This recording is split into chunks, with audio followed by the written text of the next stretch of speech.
Late winter is the time to cut back your rose bushes, but why do you do it and how do we do it? Let's talk about it. Cutting back roses serves a lot of benefits. One is going to keep them in a manageable size. Some roses can get quite large and unruly if we don't cut them back. The next reason is because this is a time for us to remove any dead branches, any problematic branches, crossing branches, and also give this a better shape.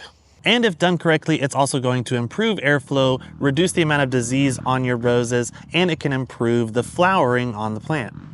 Late winter is the ideal time to do this because it's right before these plants really start getting that burst of spring growth, and we can see the new buds starting to emerge, which is going to help guide us on where to make our cuts. Ideally, you want the buds to be visible like this, but not waiting so late into the spring that there's actually a bunch of leaves going out, because this plant already has put a lot of effort and energy into growing these new leaves and shoots.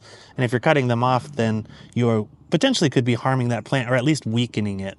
So our main goals when we're doing this are, one, to reduce the overall size of the plant. We want to reduce it by about anywhere from 1/3 to 1/2 of the size of the plant. We want to remove any dead wood like this, trace it all the way back to where you find some green and cut it off down there.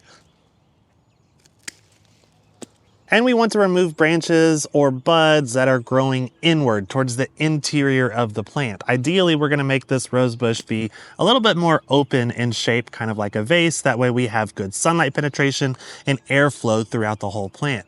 So remove any branches that are growing towards the middle or that are crossing or touching other branches. And the last tip is to cut at a 45-degree angle, but you need to pay attention to where you make those cuts. We want to cut just above a bud that's facing outward, away from the center of the plant.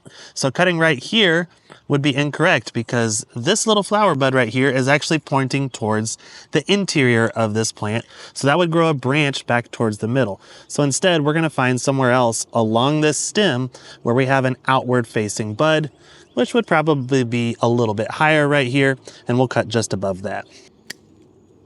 Just like that. Now, if you haven't cut your roses back before, it might seem like a scary thing to do, but I promise you that roses really love this treatment. And then after a couple of weeks, once you actually start to see some nice vigorous growth, make sure you give them some fertilizer. And by doing this combination of pruning and fertilizing, you will have the most beautiful roses this spring that you've ever had.